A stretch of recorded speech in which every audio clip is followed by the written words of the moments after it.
Buenos días, le damos gracias a Dios por sus vidas. También le doy las gracias a Dios por la vida de Oscar y de su hija Kelly. ¿Sí dije bien? Bueno, es que me equivoqué la otra en el nombre. Y bueno, les comentaba que en estos tiempos de Semana Santa es tiempo de reflexión y en lo personal y en muchas personas que pues estuve platicando con ellas, no nos dimos cuenta ni cómo llegó la Semana Santa y creo que se debe a que suspendimos labores, muchos de nosotros en el trabajo, en las escuelas y bueno, ya estamos en Semana Santa y gran parte de la humanidad festeja o de alguna manera conmemora la muerte de Jesucristo y la resurrección de Jesucristo. Eh, pero un gran porcentaje de la humanidad lo toma para esparcimiento, para irse a las playas, para irse de fiesta y creo que todo termina a veces en borracheras, termina en pleitos y en muchas ocasiones en accidentes. Y pues hoy vamos a ver algo que tiene que ver en una parte con la resurrección de Jesucristo, pero más que nada va a ser una serie de estudios que, que vamos a comenzar. Esto debido a que Dios creo que nos está moviendo a cada uno de nosotros ya lo que teníamos planeado de estudio.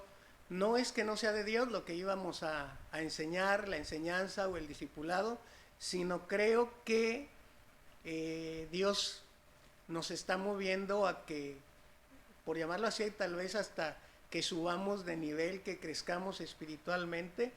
Todo lo que estamos viviendo ahorita acerca de este virus, creo que mucha gente está concientizando, se está haciendo sensible a la necesidad ajena, a la gente que no conoce de Dios, a la gente que si bien está sufriendo en este mundo, si no tiene un arrepentimiento genuino, pues se va a un sufrimiento eterno.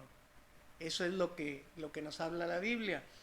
Entonces es una serie que se llama La verdadera libertad y está basada en la epístola del apóstol Pablo a los Gálatas. Y vamos a ver hoy en primer lugar 12 ingredientes vitales del verdadero evangelio. Y vamos a ver por qué razón se escribió o por qué razones el apóstol Pablo, inspirado por el Espíritu Santo, guiado por Dios mismo, escribió esta carta. Y la primera razón por la que el apóstol Pablo la escribió es porque las iglesias de Galacia se habían alejado de Cristo y estaban siguiendo un evangelio diferente.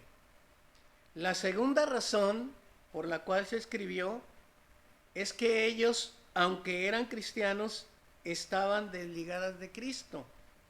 Ayer escuchaba en estas 72 horas de oración que hay a nivel mundial, bueno, que algunos países participaron, unas personas que tienen una radiodifusora cristiana, ellos daban su testimonio de que hacían las emisiones de radio, los comentarios bíblicos o las predicaciones o todo lo que ellos hacían, pero lo hacían sin Dios. Y a mí me sorprendió y me llamó la atención que ellos dijeran esto, que estaban así, que lo que hablaban, estaban hablando de Dios, pero lo estaban haciendo sin Dios. Y esto para mí, pues, me ayudó en el sentido de que digo, realmente Dios se está moviendo a través de esta situación. Vi muchos pastores de diferentes países, incluyendo México, que están siendo más sensibles a la voz del Espíritu Santo. Y pues a mí me conmovió, estuve realmente mucho tiempo en oración junto con ellos, apoyando. Y es que es cierto que a veces podemos estar hablando de Cristo, pero realmente Cristo está fuera de nuestras vidas o de nuestros corazones, y en ocasiones no lo estamos ni honrando. Y este es un gran peligro. Entonces por eso la segunda razón nos habla de que aunque ellos se reunían, hablaban de Cristo, pero estaban desligadas de Cristo. La tercera razón es para definir y establecer las verdades fundamentales del verdadero evangelio. La cuarta razón es explicar cómo se recibe y se permanece en el evangelio. Y la quinta razón es mostrar las diferencias entre el verdadero evangelio y los evangelios diferentes. Porque sí hay evangelios diferentes. Hay un libro que hace unos años leí en donde nos hablaba acerca de un evangelio sintético o un evangelio auténtico, porque es muy fácil desviarse del evangelio, es muy fácil seguir otros caminos. Hay mucha gente que se ha desviado y ha dejado el pastorado, ha dejado iglesia, ha dejado familia, ha dejado esposas por seguir un evangelio diferente. Entonces debemos de tener cuidado en cómo leemos la Biblia. Tenemos que leer el versículo, cómo se relaciona ese versículo con el capítulo, cómo se relaciona ese capítulo con el libro de la Biblia y cada libro con el resto de la Biblia. La quinta razón es mostrar las diferencias entre el evangelio, entre el verdadero evangelio y los evangelios diferentes. La sexta razón es para evaluar nuestra conducta, o sea que cada uno de nosotros evaluemos nuestra conducta, como dice la palabra de Dios, que nos examinemos a nosotros mismos a ver si estamos en la fe. Y dice la Escritura, al no ser que estén reprobados y estén pensando que están funcionando bien. Entonces pedimos al Espíritu Santo que nos llene de su sabiduría, de su inteligencia, de su guianza, y que nos convenza de pecado, de justicia y de juicio, para que estemos viviendo el evangelio diferente.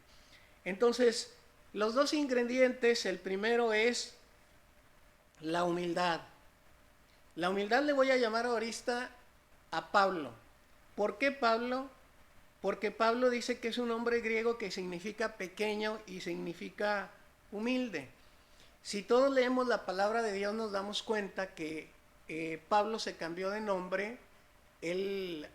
Su nombre anterior era Saulo, que significa magno, majestuoso y el grande.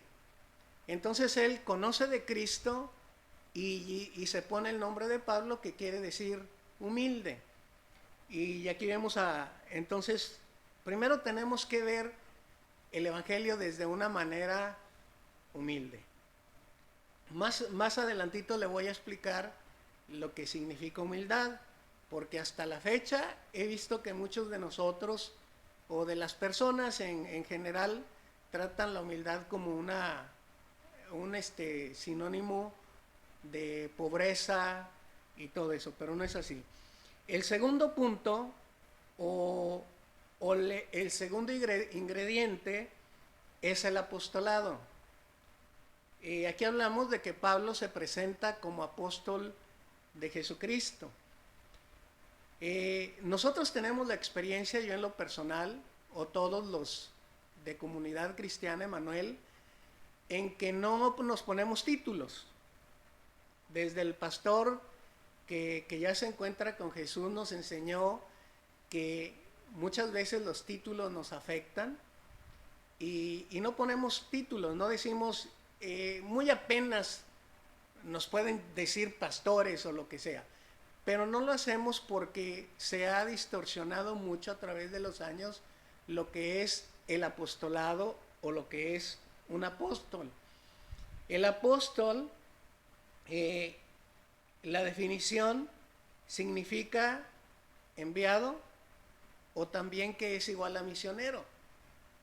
Es una persona que tiene un llamado de parte de Dios y que es enviado a algún lugar a predicar el Evangelio, a prestar un servicio de acuerdo a la palabra de Dios. Ahora, ¿para qué es un apóstol? Bueno, o un misionero. Es para que comunique las buenas nuevas de Jesucristo, para que discipule y a su vez que él mismo envíe a otros a hacer la misma labor. Es de la manera que vamos conociendo y que conocimos cada uno de nosotros el Evangelio. ¿Por qué? Porque tiene que ver con la salvación del mundo, que es el objetivo principal de Dios y debe serlo de toda la iglesia y de todo cristiano. Ahora, esto del apóstol y de misionero se ha, como les mencionaba anteriormente, valga la redundancia, se ha distorsionado mucho porque cuando yo era adolescente entendía que un misionero era una persona que tenía que viajar hasta otro país, viajar muchos kilómetros, que tenía que saber otro idioma, que tenía que ser una persona muy famoso, que tenía que hablar inglés y que tenía que ser güero. De esa manera nos enseñaron esa idea, nos pusieron ese prototipo de apóstol o ese prototipo de misionero, que tenía que viajar a las naciones fuera de su país. Pero tenemos que quitarnos en estos tiempos ese prototipo que tenemos de misionero o de apóstol. Te voy a hablar de una diferencia de apóstoles. Y espero no ofender a nadie, pero mira, puede ser un apóstol famoso, de renombre, con muy buenas vestiduras, muy famoso, con una alimentación muy sana, que viaje a algún lugar y que se quede en los mejores hoteles 5 estrellas, que coma en los mejores buffets del hotel, de los mejores restaurantes. Pero también puede ser un apóstol de iglesias destinadas o de iglesias pobres, de colonias marginadas, de lugares marginados, lugares de la sierra. ¿Y sabes qué es lo importante? Que a los dos los mandó Dios. Los dos son enviados por Dios, pero a diferente estatus social. Y es lo que debemos entender, de que hay apóstoles o hay misioneros o hay pastores que Dios los envió a ganar gente de negocios, a hoteleros, a restauranteros, a empresarios fuertes, y Dios los ama y Dios les ha dado esa labor. Así como a otros les ha dado la labor de ir con la gente pobre, y tal vez es gente que tenga su vestidura, que tenga poca ropa, que a lo mejor lave un cambio, una muda de ropa y sea para ponérsela al tercer día, porque nada más tiene 2, y tal vez sus zapatos sean guaraches, y tal vez su comida sean frijoles y un vaso de agua, mientras de que el otro come en los mejores restaurantes o manjares, pero los dos los envió Dios. Y esto nada tiene que ver con la humildad, porque bien puede ser un pastor o un misionero pobre y puede actuar con soberbia, con arrogancia o con orgullo, pero puede ser un misionero, apóstol o pastor con mucha solvencia económica, pero puede ser el mejor de los humildes, puede ser muy humilde y muy humano para con la gente. Entonces, nada tiene que ver que te tengas que ir a otro país. A lo mejor aquí mismo en la ciudad de Veracruz, Dios te manda a una colonia diferente, con una misión, y ya eres un misionero. Ahora, esto a veces como que nosotros lo levantamos mucho. El apóstol Pablo, en esa humildad, eh, él dice, apóstol de Jesucristo. Ahorita el decir soy apóstol es como si te estuvieras enalteciendo en gran manera, y realmente el ser apóstol o misionero simplemente es que vas a cumplir una misión, como a un soldado que se le da una misión en cualquier ciudad del mundo o en cualquier parte o cualquier colonia de su comunidad, y él está cumpliendo con la misión que le están dando, y es enviado a cumplir con un trabajo.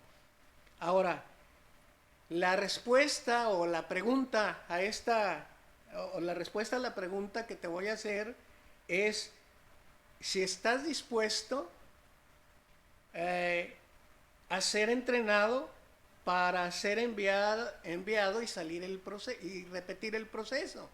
Porque lo que se trata aquí es la multiplicación. Lo que se trata aquí es de que tú disipules a uno, pastores a otra persona. La iglesia se compone de personas. La palabra de Dios dice que de 2 o 3 personas que estén reunidas en su nombre, Él está ahí. Y donde está Jesucristo está su cuerpo, y donde está el cuerpo de Cristo, esa es la iglesia. Entonces, desde ese momento tú te conviertes en pastor, desde el momento en que empiezas a enseñar a una persona. Ahora, hay iglesias que hay un pastor principal, así le llaman, pero toda la gente son ministros, todos deben de ser misioneros, o al menos las personas que están dispuestas a hacerlo. Dios los envía a servir en cualquier lugar, utilizando los dones, los talentos que Dios que por medio del Espíritu Santo ellos tienen. Yo les pongo el ejemplo de Oscar, que nos está ayudando aquí.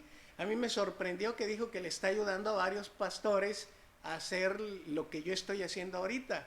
Cosas que no hacíamos, enviar la palabra por este medio, pero que no sabíamos cómo hacerlo, y él nos está instruyendo, pónganle este cable aquí, y bueno, él tiene una misión, y desde el momento que él está cumpliendo una misión, pues es un enviado de Dios. Pero bueno, el siguiente punto o el siguiente ingrediente es que tenemos que poner los ojos en Jesucristo, que es, la palabra de Dios nos dice que es el autor y el consumador de la fe. El apóstol Pablo dice, yo soy un apóstol, pero no puesto por hombres, sino que soy puesto por Jesucristo y para Jesucristo. Toda la iglesia de Cristo, o todo lo que hace la iglesia y el ministerio, debe hacerse para Jesús y por Jesús. Escuchamos en ocasiones mucha gente que dice, es que hermano, es que me defraudó el pastor, que porque no me pudo atender, que le llamé y no me contestó a la primera, y que le mandé un mensaje y que le mandé un video y no me pudo. Pues es que el pastor es un humano. Al pastor también se enferma, también le da hambre, también le da sed, también tiene que sostener a una familia, también tiene una esposa, también tiene hijos. Lo que se requiere, y es lo que demanda Cristo de cada uno de nosotros, es que aprendamos a depender total y absolutamente de Dios. Los pastores, los misioneros, los apóstoles son una guía. Los maestros son alguien que te está comunicando la palabra de Dios, pero cada pastor debe de tener en mente que es responsable de enseñar. ¿A qué debe de enseñar? A que dependan de Cristo las personas, a que dependan de Dios. Cuando Juan el Bautista, cuando bautizó a Jesucristo, todos los discípulos de Jesucristo, de Juan el Bautista, empezaron a seguir a Jesús. ¿Por qué? Porque eso era lo que les estaba enseñando Juan el Bautista en el discipulado. Él decía, es que en medio de vosotros está, o de nosotros, hay alguien que no soy digno de desatar encorvado la correa de su calzado. Y la Escritura nos dice que de los que han nacido de mujer, no se ha levantado otro mayor que Juan el Bautista. Pero el más pequeño en el reino de los cielos, mayor es que Juan el Bautista. Entonces, todo lo que nosotros hagamos, tenemos que involucrar a Jesús. Si hay alguna actividad fuera de la iglesia o dentro de la iglesia en donde no podemos decirle a Jesús, siéntate a mi lado, lo voy a hacer ante tus ojos, lo voy a hacer para ti, esto no viene de Jesús. Tenemos que acordarnos también de lo que Jesucristo dijo, que todo aquel que no entra por la puerta no es el pastor de las ovejas. Jesús dice, yo soy la puerta. El que por mí entrare, entrará y saldrá y hallará pastos. El ladrón no viene sino para hurtar y matar y destruir. Pero yo he venido para que tengan vida y para que tengan en la abundancia. La Escritura nos dice, por sus frutos los conoceréis. Entonces, debemos de depender total y absolutamente de Jesucristo. Y bueno, es todo lo que les quiero dejar hasta el día de hoy. Más adelante estamos viendo la manera de podernos conectar para poder interactuar con ustedes. Le damos las gracias a Dios por sus vidas y vamos a hacer una oración para despedirnos. Padre, te ruego en el nombre de nuestro Señor Jesucristo que bendigas a cada uno de tus hijos que se encuentran en sus casas. Te ruego para que proveas todo lo necesario para sus familias, para sus hijos, para sus esposas. Te suplico, Padre Santo, que no falte el pan en cada alacena, en cada cocina, en cada hogar, en cada uno de nosotros, tanto en las personas que se dedican a comunicar al 100% el Evangelio, como en todos aquellos que tienen un trabajo, Padre. Te ruego que de alguna manera sobrenatural proveas en cada hogar. Te ruego, Padre, también que así como hiciste aquella promesa cuando hubo la muerte de los primogénitos en Egipto, que tú le dijiste a tu pueblo que ninguno de ellos perecería, que ninguno de ellos, Padre, ni siquiera sus perros, Padre. Tú les dijiste porque de los hijos de los hebreos ni siquiera un perro moverá su lengua. Por esa sangre del Cordero de Dios que quita el pecado del mundo, por ese Cordero que su sangre fue rociada en el dintel de cada puerta y cuando llegaba el ángel de la muerte pasaba de largo. Así, Padre Santo, yo te ruego por todos y cada uno de tus hijos, que al llegar esa pestilencia, esa mortandad, se dé cuenta que la sangre del Cordero de Dios está en el cuerpo y en el corazón de cada uno de nosotros. Pero no solamente pedimos por tus hijos, Padre, por tu pueblo, sino también te pedimos por todo aquel que ha de ser, que te ha de conocer por la conducta de nosotros, por el testimonio de nosotros, por toda la humanidad. Oramos para que tú, Padre, les des una nueva oportunidad de arrepentimiento, para que te conozcan a ti, al único Dios verdadero, y a tu Santo Hijo Jesucristo, a quien has enviado. Todo te lo pedimos, Padre, en el nombre de Cristo Jesús. Amén.